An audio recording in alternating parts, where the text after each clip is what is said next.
You have always assumed Earth is your home. Born here, evolved here, belong here. But what if that assumption is wrong? What if humans didn't originate on Earth at all? This is not science fiction. This is a serious scientific hypothesis supported by Nobel Prize winners, NASA researchers, and evidence sitting in laboratories right now. The theory is called panspermia, and the more scientists investigate it, the harder it becomes to dismiss.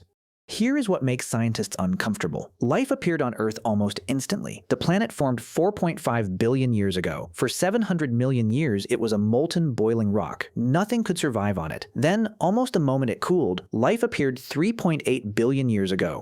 Complex life, already organized, already functioning. Evolution is slow, painfully, almost impossibly slow. But life didn't crawl onto the scene. It showed up ready, like it had already been somewhere else for a very long time. In 1984, scientists found a rock in Antarctica.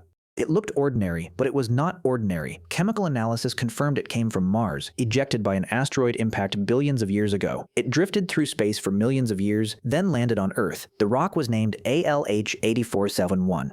In 1996, NASA scientists examined it closely and found something that changed everything. Inside the rock were microscopic structures, shapes that looked exactly like fossilized bacteria. President Clinton made a public announcement. Today, Rock 84001 speaks to us across 3.6 billion years. The debate about what those structures actually are continues to this day, but here is what nobody argues about. Mars had liquid water 3.8 billion years ago, exactly when life appeared on Earth. The timing is not a coincidence, it is a question nobody has answered. For life to travel between planets, it needs to survive something impossible. The vacuum of space, radiation levels that would kill any known organism, temperatures from 270 below zero to 150 above, and the impact of landing on a new planet. In 2007, scientists put a creature called a tardigrade into space. A tardigrade is half a millimeter long. It lives in moss, soil, and ocean sediment. It has been on Earth for 600 million years. They exposed it to open space for 10 days. No protection, no container, raw space. It survived.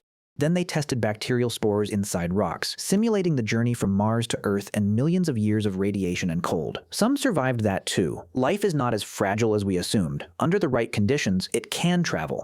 This is the part that makes geneticists pause. Human DNA contains sequences that appear nowhere else in Earth's evolutionary chain. In 2013, a study found that the human genome contains 145 genes that cannot be traced to any ancestor on Earth. Not to any primate, not to any mammal, not to any known evolutionary lineage at all. Scientists call them orphan genes. They have no known origin. They simply exist in you. Francis Crick, the man who co-discovered DNA itself, spent the final decades of his life arguing that life on Earth was seeded deliberately by an advanced civilization from somewhere else. He called it directed panspermia. The man who mapped the blueprint of life believed that blueprint came from the stars. But here is what makes the theory harder to ignore. Humans are biologically strange. We are the only large mammal that cannot handle direct sunlight for extended periods. Every other animal on this planet evolved for it. We burn, we get cancer, we need protection. We are the only primate with a significantly enlarged neocortex that appeared with no clear evolutionary trigger. Chimpanzees share 98% of our DNA, but the 2% difference accounts for language, abstract thought, and civilization. That gap doesn't make sense at normal evolutionary speed. We also have chromosome 2. Every great ape has 48 chromosomes. Humans have 46. 2 chromosomes fused at some point into one, precisely, cleanly, without error. The mechanism that caused this fusion is still debated. Here is what the theory actually says. Not that aliens built us in a laboratory, not that UFOs delivered us to Earth.